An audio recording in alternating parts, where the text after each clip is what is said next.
Walau hidup adalah permainan, walau hidup adalah hiburan,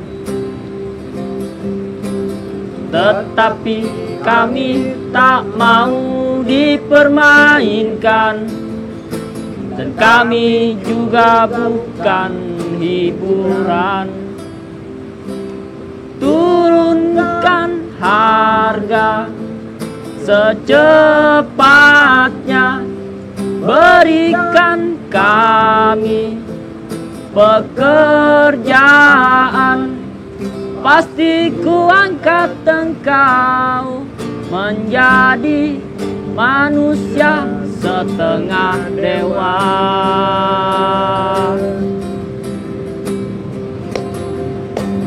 Masalah moral, masalah akhlak, biar kami cari sendiri. Perkenalkan, nama saya Arga. Biasa saya dipanggil Ucok. Umur saya sekarang udah 20 tahun. Nama saya Fatahila. Usia saya sekarang 19 tahun.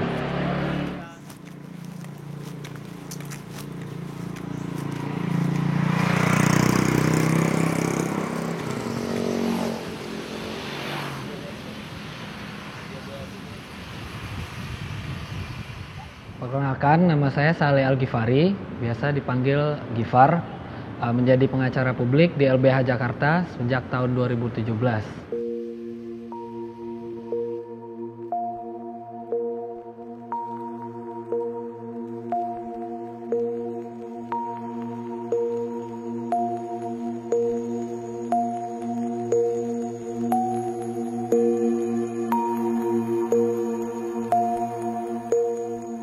Jadi ketika gue lulus 2015 akhir, salah satu tes yang dicoba adalah tes hakim. Kemudian karena di saat yang sama gue juga tes pengacara publik, akhirnya lulus lah dua-duanya. Ya gue karena seperti tujuan awal ke Jakarta, ingin masuk LBH Jakarta, gue memilih masuk LBH Jakarta.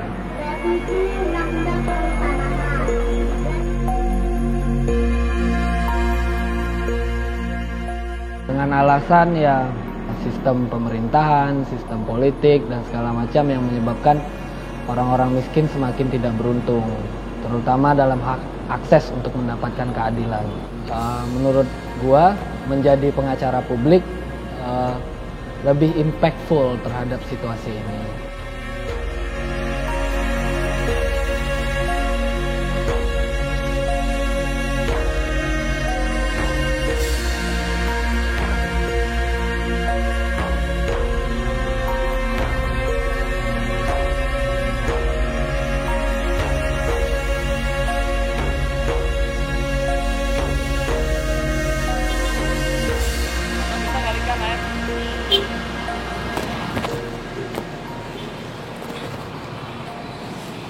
Nah, dulu di sini Kak.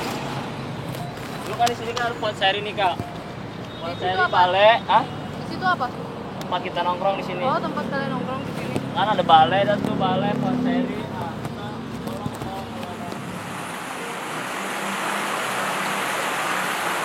Ngabarin orang tua ya? Ya, bisa, Bang. Tahu lu coba turun.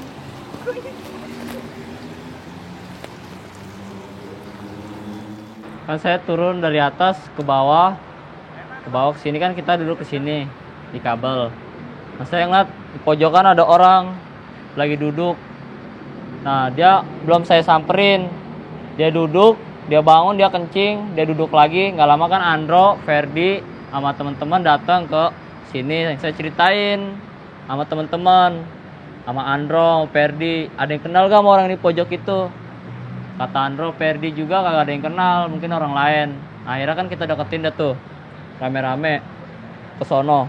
Pas kita deketin rame-rame ke sono, kita panik. Dia udah banyak luka tusukan dah tuh di sini mau putus dah tuh, sama di perut sisanya.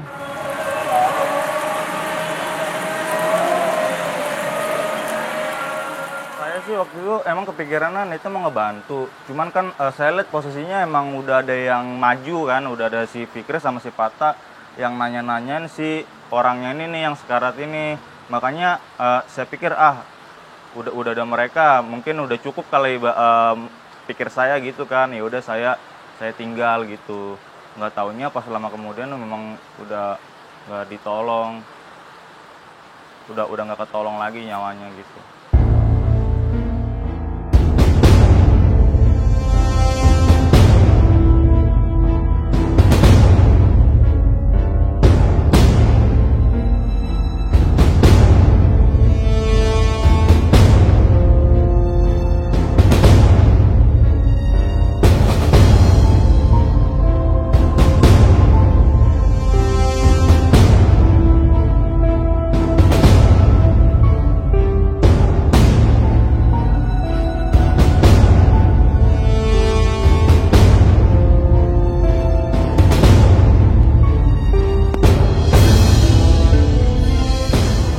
Kan awalnya kan Ucok ngelapor ke satpam, terus satpamnya ini ngelapor ke polisi. Ya udah nggak berapa lama kemudian tuh polisi datang ke tempat kejadian kan, ngecek bener apa enggak. Ternyata emang ada mayat di situ. Nah terus polisi itu nanya siapa saksi atas kejadian ini gitu kan. Ya udah ke Ucok lah, tunjuk tangan sama Pak Ucok sama Andro. Terus langsung dibawa ke Polsek Kebayoran Lama, Polsek Tangerang ya? Iya, Polsek Tangerang yang di Kebayoran Lama. Udah langsung dibawa ke situ kan.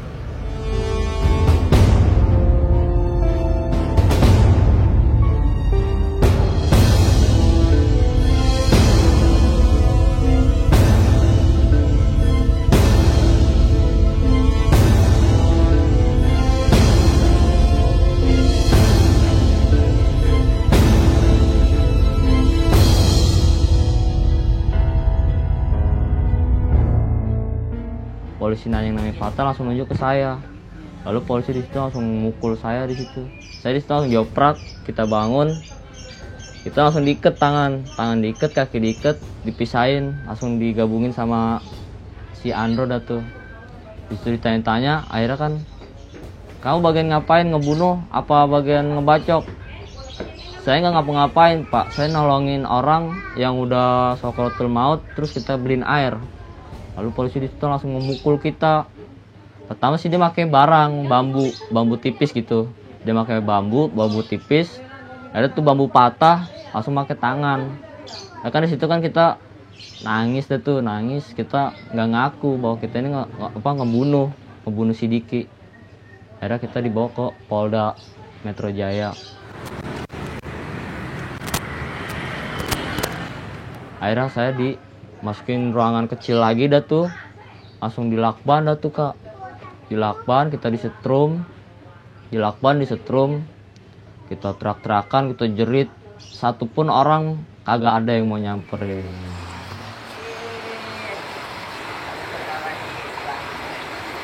Halo, brother, saudara-saudara. Halo sobat. Gimana? Ini Gil kabarnya? Putri. Sehat. Ini tadi, ini. Dari tadi menunggu perasaan yang sama. Lu kali ngamen dulu macet kan.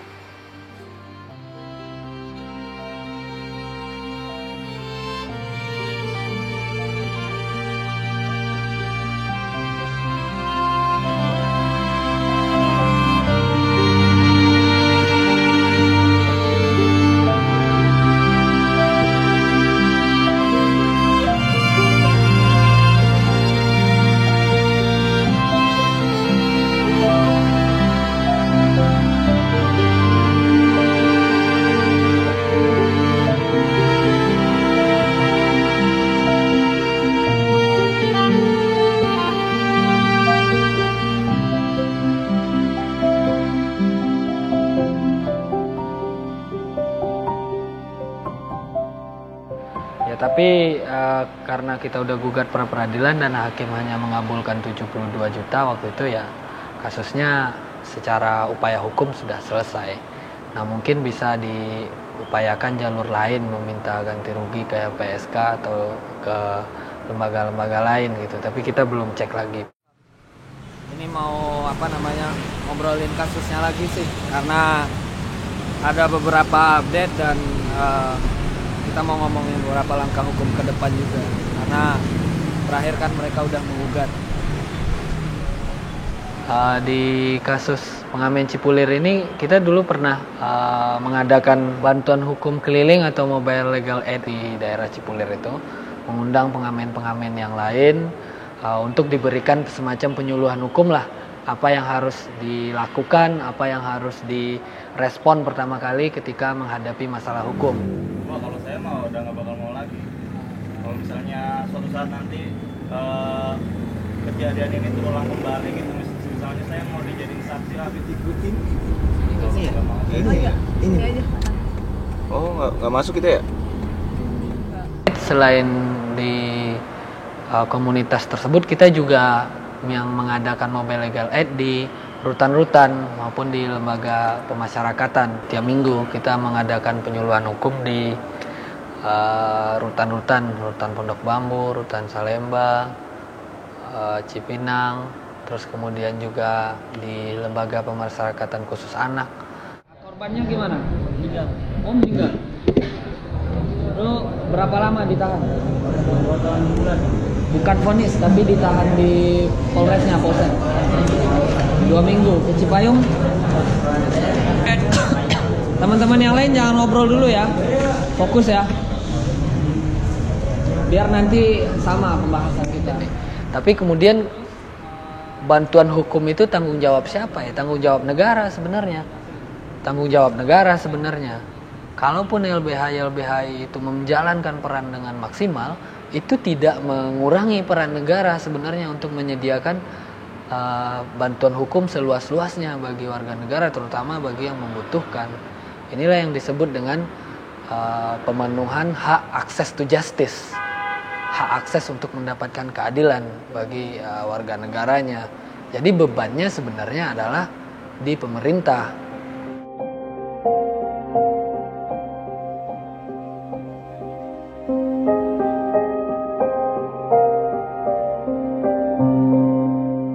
Ketidakadilan itu kan terjadi di mana-mana dan dengan beragam bentuknya. Salah satu yang kita identifikasi adalah ya ketidakadilan yang terjadi itu di masyarakat ya karena adanya ketidakadilan berdasarkan struktur sosial politik. Kemudian juga ketidakadilan yang berasal dari tidak diterapkannya prinsip-prinsip hak asasi manusia dan penghormatan terhadap hak-hak warga oleh struktur negara itu sendiri. Bantuan hukum struktural mau menyasar hal ini. Apa akar yang menjadi penyebab ketidakadilan yang terjadi di masyarakat? Hukum struktural itu term yang digunakan oleh LBH, YLBHI dan teman-teman lain yang memang memberikan bantuan hukum. Tujuannya tidak hanya menangani kasus, tapi menyasar kepada akar masalah yang menyebabkan kasus ini timbul. Nah, kesadaran untuk bantuan hukum struktural ini sebenarnya di pemerintah masih lemah. Yang sudah ditempuh dan sudah diusahakan pemerintah itu adalah bantuan hukum yang memang menjadi hak konstitusional warga, sebatas mendampingi kasus.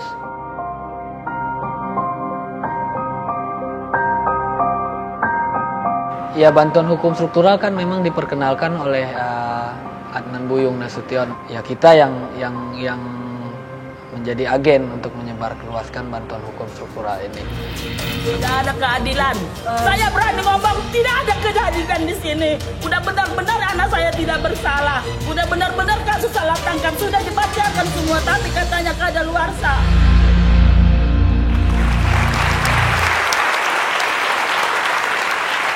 Sudah hadir di Mata Najwa pengamen Cipulir yang menjadi korban salah tangkap. Ada Arga Putra, ada Fikri Pribadi, dan ada Fatahila. Selamat malam teman-teman, adik-adik. Terima kasih sudah bersedia hadir di Mata Najwa. Tadi itu ada cuplikan, itu ibunya Arga ya, ibunya Ucok. Itu di pengadilan ketika mendengarkan putusan hakim, tuntutan ganti rugi ditolak. Iya, Kak. Kecewa luar biasa. Ya, mungkin begitu, Kak.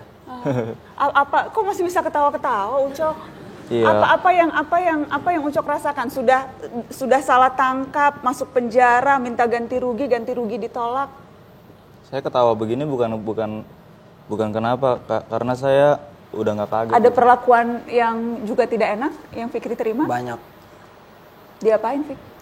Banyak yang saya terima, saya dipukul, saya ditabok, dikelepakin kepala saya kan. Saya udah jatuh, diinjak dada saya. Juga saya bangun lagi, tendang lagi sama polisi satunya lagi. Sampai saya jatuh saya kena batu, ini masih ada bekasnya. Siangnya saya dibon lagi di ruang penyidik, disuruh ngaku lagi. Dipukulin lagi? Dilakbanin lagi muka saya.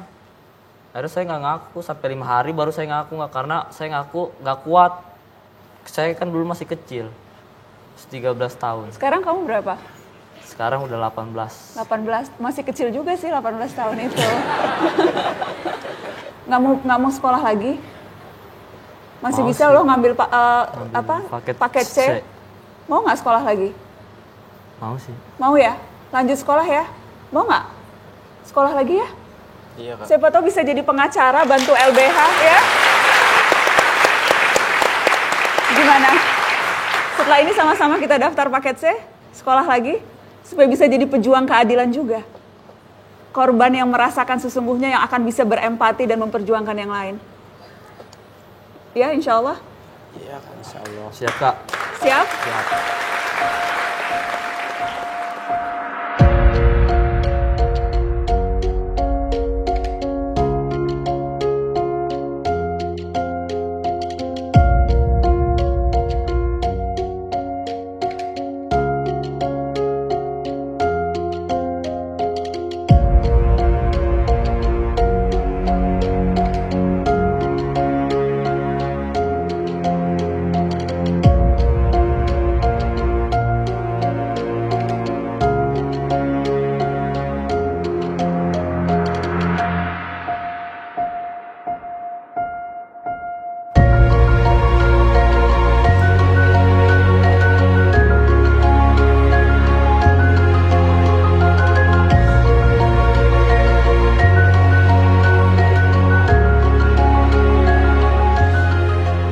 Dikala negara tidak mau melakukan dan menggunakan berbagai resources yang ada di kewenangan mereka untuk membantu atau untuk memastikan korban-korban ketidakadilan ini bisa mendapatkan ganti rugi yang layak, maka kita warga negara lewat 1.000, 2.000, 3.000, 4.000, 5.000 kita bisa melakukan itu. Kita bisa menyekolahkan 3 anak yang masuk dan diperlakukan tidak adil di penjara, disiksa. Kita bisa menyekolahkan mereka hanya dalam kurun waktu 24 jam, uangnya terkumpul, dan mudah-mudahan bisa jadi contoh betapa kuatnya sesungguhnya warga negara yang memang berkumpul dan melakukan sesuatu. Saya mengulang bahwa asa tidak hanya ada di tangan penguasa tapi oleh warga yang berdaya.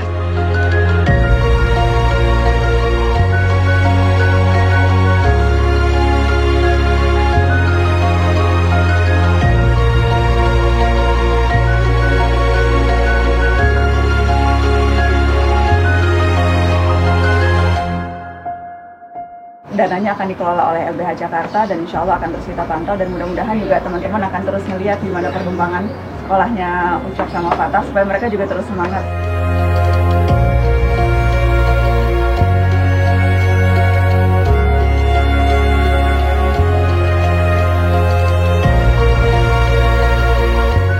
Penanganan kasus yang dilakukan oleh LBH Jakarta dalam kasus Cipulir ini masuk dalam kategori penanganan dengan pendekatan bantuan hukum struktural.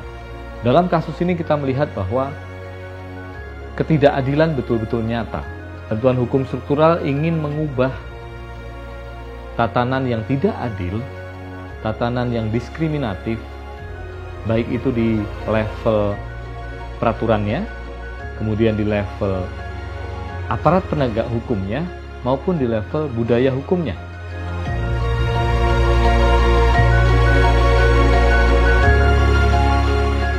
Negara ke depan mengambil pelajaran dari kasus ini.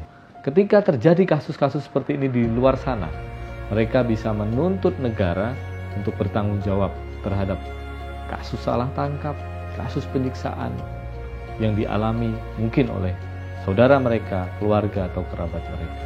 Ini yang kami tunjukkan.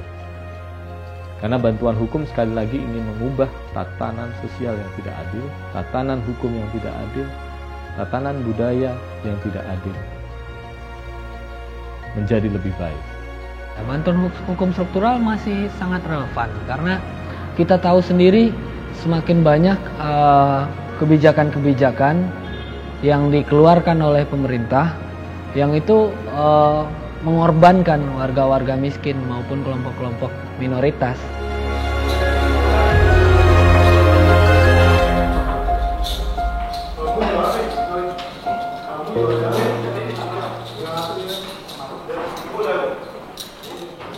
Menurut saya kedepannya polisi itu harus lebih baik lah untuk melayani masyarakat ini, karena polisi itu kan melayani dan mengayomi masyarakat, harus lebih baik. Walau hidup adalah hiburan. Mungkin kasus salah tangkap itu banyak ya di Indonesia ini ya. Udah jadi rahasia umum. Mungkin dari sekian banyaknya korban, mereka banyak yang takut untuk buat ngelawan gitu, entah takut dari polisinya diapain gitu kan. Ya jadinya mereka diam membisu aja gitu, nggak dilawan sama mereka. Tapi kalau dari pendapat saya pribadi sih harusnya dilawan gitu, supaya kejadian seperti ini tuh nggak terulang lagi. Pasti ku angkat engkau menjadi manusia setengah dewa.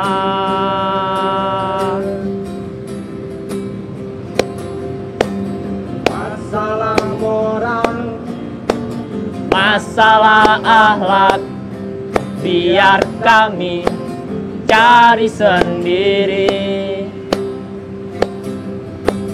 Urus saja moralmu, urus saja akhlakmu, peraturan yang sehat yang kami mau.